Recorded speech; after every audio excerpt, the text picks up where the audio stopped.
নমস্কার বন্ধুরা, আশা করছি তোমরা সবাই খুব ভালো আছো। তো আমি আজকে দেশি মুরগির একটা হালকা পাতলা ঝোলের রেসিপি আমি তোমাদের সাথে শেয়ার করব। দারুণ টেস্টি হয় কিন্তু এই রেসিপিটা, আর গরম গরম ভাতের সাথে কিন্তু খেতে কিন্তু দারুণ লাগে। তো আমরা বাঙালিরা কিন্তু এরকম গরম গরম দেশি মুরগির ঝোল দিয়ে ভাত খেতে কিন্তু সবাই খুব পছন্দ করি। তো চলো আমি রেসিপিটা দেখিয়ে দিচ্ছি, আর রেসিপিটা ভালো লাগলে অবশ্যই করে আমার চ্যানেলটাকে সাবস্ক্রাইব করবে। তো এখানে দেখো আমি 1.5 কেজি মতো মুরগির মাংস নিয়েছি, দেশি মুরগির, আর আমি স্কিন সমেত রেখেছি চিকেনটা। আর দোকান থেকে ওরকম ভালোভাবে কিন্তু পিস করে দিয়েছে, তো ভালো করে পরিষ্কার করে ধুয়ে নিয়েছি। এখানে আমি 500 গ্রাম আলু একটু বড় বড় টুকরো করে কেটে ধুয়ে রেখেছি। এবার আমি কড়াই বসিয়ে দিয়েছি, আর আমি কিন্তু এবার কড়াইয়ের মধ্যে দিয়ে দেব সরিষার তেল। তো যে কোনো চিকেন রান্না করতে গেলে কিন্তু সরিষার তেলেই কিন্তু রান্না করলে খুব টেস্টি হয়। তো এখানে দেখো আমি 100 গ্রামের একটু বেশি পরিমাণ তেল দিয়ে দিয়েছি। এবার তেলটা একটু সামান্য নাড়াচাড়া করে নিয়েছি, আর এবার আমি এর মধ্যে দিয়ে দিচ্ছি 1 পিঞ্চ মতো হলুদ। তো আমি যেহেতু আলুটা ভেজে নেব, আমি একটু লবণ আর হলুদ দিয়ে আলুটা ভাজবো, সেই জন্য আমি 1 পিঞ্চ মতো হলুদ দিয়ে দিলাম, মানে 1 চিমটি মতো। এবার আমি কেটে রাখা আলুর টুকরোগুলো আমি দিয়ে দিচ্ছি। এখানে কিন্তু মাঝারি সাইজের আলু রয়েছে, আর আমি আলুগুলোকে কিন্তু 1/2 করে নিয়েছি। আমি একটু বড় বড় আলু মাংস তো দেওয়া বেশি পছন্দ করি, সেই জন্য এরকম একটু বড় বড় সাইজের করে নিয়েছি। আর একে একে কিন্তু আমি আলুগুলোকে তেলের মধ্যে দিয়ে দিয়েছি, আর খুব ভালো করে কিন্তু মিডিয়াম ফ্লেমে আলুগুলোকে আমি ভেজে নেব।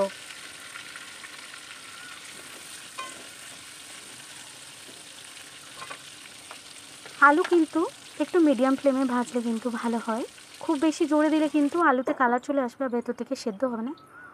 তো আমি পরিমাণ মতো লবণ দিয়ে আস্তে আস্তে আলুটাকে লো টু মিডিয়াম ফ্লেমে আমি ভালো করে ভেজে নিচ্ছি। আলুটা ততক্ষণ ভাজা হোক, এদিকে আমি চিকেনটা ম্যারিনেট করে নিই। তো এখানে এই চিকেনের মধ্যে আমি দিয়ে দিচ্ছি 5 টেবিল চামচের মতো টক দই। আমি টেবিল চামচে 5 টেবিল চামচ টক দই দিয়ে দিলাম। প্যাকেট থেকে ডিরেক্ট কেটে আমি কিন্তু চিকেনের মধ্যে দিয়ে দিয়েছি। এবার আমি এর মধ্যে দিয়ে দিলাম 1 চামচ মতো লঙ্কার গুঁড়ো আর 1 চামচের মতো হলুদ গুঁড়ো। এবার এর মধ্যে দিয়ে দিলাম পরিমাণ মতো লবণ। তো লবণ, হলুদ, টক দই আর লঙ্কার গুঁড়ো দিয়ে আমি ভালো করে কিন্তু চিকেনটাকে একটু মেখে রাখছি। আমি কিন্তু আজকে চিকেনটাকে কিন্তু যে খুব বেশিক্ষণ রেখে দেবো তা না, ব্যাস চিকেনটাকে একটু মাখিয়ে নিয়ে আমি মিনিট 10 মতো একটু সরিয়ে রেখে দিচ্ছি ঢাকা দিয়ে। আর এদিকে আমি আলুটাকেও কিন্তু মিডিয়াম টু লো ফ্লেমে ভালো করে ভেজে নেব।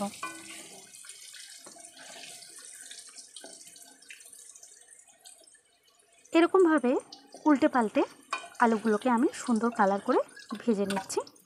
আর আলুটা ভাজা হয়ে গেলে এবার আমি আলুগুলোকে তেল থেকে ছেঁকে ছেঁকে তুলে নিচ্ছি। আলুটা তুলে নেওয়ার পর এবার আমি ওই তেলের মধ্যে দিয়ে দিচ্ছি ফোড়নের জন্য 2টো তেজপাতা,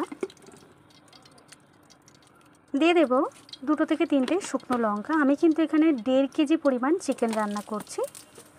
আর এবার আমি এর মধ্যে দিয়ে দিলাম 1/2 টেবিল চামচের মতো গোটা জিরা। আর আমি এবার 4-5টা এলাচ আর 1 টুকরো দারচিনি একটু থেতো করে নিয়েছি শিলে, সেটা আমি দিয়ে দিলাম। ফোড়নটাকে ভালো করে নাড়াচাড়া করে নিয়ে 500 গ্রাম কেটে রাখা পেঁয়াজ আমি এর মধ্যে দিয়ে দিলাম। পেঁয়াজটাকে কিন্তু প্রথম 3-4 মিনিট আমি হাই ফ্লেমে একটুখানি নরম করে নেব।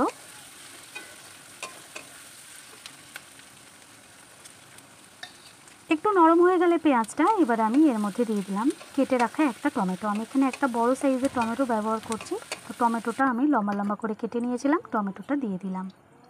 এবার আমি এই ঝোলের মধ্যে একটা সুন্দর কালার চলে আসবে বলে এর মধ্যে আমি দিয়ে দিলাম 1/2 টেবিল চামচের মতো একটু চিনি, আর দিয়ে দিলাম অল্প আর একটু পরিমাণ লবণ। আমি কিন্তু চিকেনে লবণ দিয়ে ম্যারিনেট করে রেখেছি, আলু ভাজার সময়ও লবণ দিয়েছি, সেই জন্য লবণটা কিন্তু একটু বুঝে শুনে দিতে হবে। লবণ চিনিটা দিয়ে দেওয়ার পর মিনিট 2 ভালো করে নাড়াচাড়া করে নিয়েছি।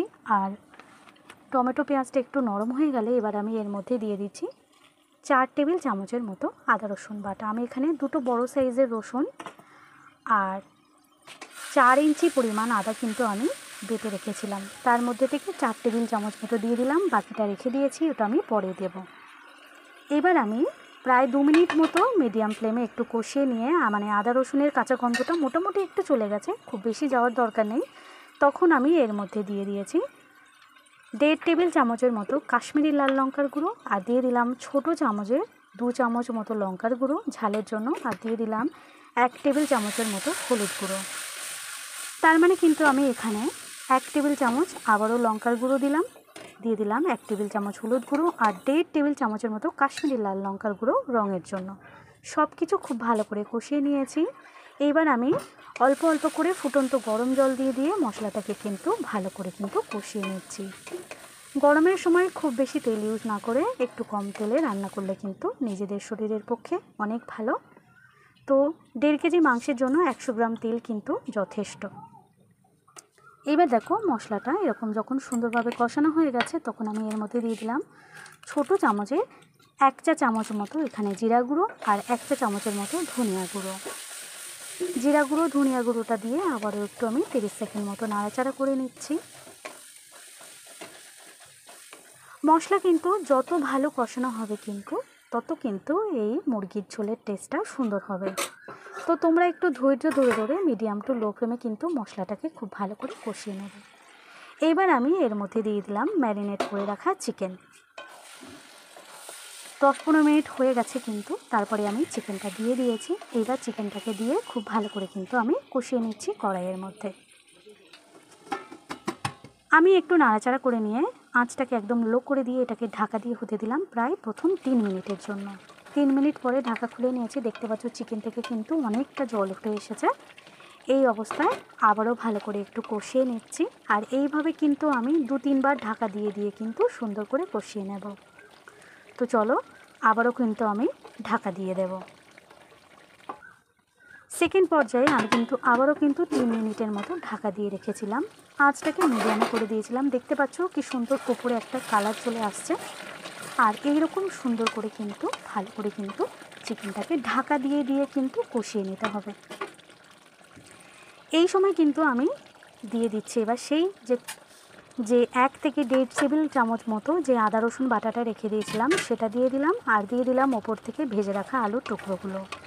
সব কিছু দিয়ে আবারও আমি মিনিট 3-4 কিন্তু খুব ভালো করে কষিয়ে নেব। আর দেশি মুরগি কিন্তু একটু বেশিক্ষণ লাগে কষাতে, তবে কিন্তু চিকেনটা নরম হবে। আমি কিন্তু এটাকে কিন্তু প্রেসারে দেব। তো তার আগে সব কিছু মিশিয়ে নিয়ে আবারও ঢাকা দিয়ে হতে দিলাম আরও 2 মিনিটের জন্য। আঁচটাকে কিন্তু আমি আবারও একেবারে লোতেই করে দিয়েছি। অবশ্যই করে আঁচটাকে কিন্তু লোতে রেখে দিতে হবে, নাহলে কিন্তু তলা থেকে ধরে যেতে পারে, তাহলে কিন্তু একদম ভালো লাগবে না। তো দেখো চিকেনটা কিন্তু একেবারে সেট হয়ে গেছে, মানে চিকেনটা কষানো কিন্তু কমপ্লিট। এই অবস্থায় ঢাকা খুলে আবারও আমি একটু ভালো করে নাড়াচাড়া করে নিচ্ছি। তো দেখো চিকেনটা কিন্তু কষিয়ে নেওয়া কমপ্লিট। আমি ওদিকে যে হাঁড়িতে জল বসিয়ে রেখেছিলাম গরম জল, সেই ফুটন্ত গরম জল এবার কিন্তু আমি চিকেনের মধ্যে দিয়ে দিলাম। আমি কিন্তু এই গরমের জন্য আবারও বলছি চিকেনটাকে একটু হালকা পাতলা করে রান্না করছি। তোমরা তোমাদের পরিমাণ মতো জলটা দিয়ে দেবে। তো জলটা দিয়ে আমি সামান্য একটু ফুটিয়ে নিয়ে আঁচটাকে বন্ধ করে দিয়ে দিয়েছিলাম, আর তারপরে আমি এটাকে একটা প্রেশার কুকারের মধ্যে ট্রান্সফার করে নিলাম। প্রেশার কুকারের মধ্যে দিয়ে দেওয়ার পর এবার আমি খুন্তি দিয়ে একটু সেট করে নিচ্ছি সব কিছু। আর এইবার আমি এটাকে কিন্তু সিটি মেরে নেব। আমি কিন্তু 2খানা সিটি দেবো এর মধ্যে। আর তোমরা কিন্তু দেখতেই পাচ্ছ ঝোলের কালারটা কতটা সুন্দর এসেছে, মানে দেখেই খেতে ইচ্ছে করছে গরম গরম ভাতের সাথে, আশা করছি তোমাদের। তো এইবার আমি ওপর থেকে দিয়ে দিলাম 1/2 টেবিল চামচের মতো ঘি। এটা কিন্তু অতটাই টেস্টি হয় যতটাই দেখতে ভালো লাগছে। ওপর থেকে দিয়ে দিলাম ঢাকা দিয়ে আমি এবার 2টো সিটি মেরে নেব, তারপরে আমি এটাকে নামিয়ে নেব। তো আশা করছি তোমরা যারা আমাদের এই রেসিপিটা দেখছো তোমাদের সবার খুব ভালো লাগবে। অবশ্যই করে প্রত্যেকবারের মতো রিকোয়েস্ট হলো বাড়িতে রেসিপিটা একবার ট্রাই করবে, আর ভালো লাগলে অবশ্যই একটা কমেন্ট করবে, একটা লাইক করবে, আর আমার চ্যানেলটাকে প্লিজ তোমরা একটু সাবস্ক্রাইব করবে। তো দেখো চিকেনটা কিন্তু হয়ে গেছে। এবার আমি কাঁচা গরম মশলা একটু বেটে রেখেছিলাম, সেই কাঁচা গরম মশলা বাটাটা এবার আমি এর মধ্যে দিয়ে দেব। আর এইবার কিন্তু গরম গরম ভাতের সাথে সার্ভ করার জন্য রেডি হয়ে গেল দেশি মুরগির পাতলা গরম গরম ঝোল। তো চলো আজ এই পর্যন্তই, আবারও দেখা হবে এরকম আরও একটা সুন্দর রেসিপি নিয়ে। সবাইকে ততক্ষণ পর্যন্ত টাটা।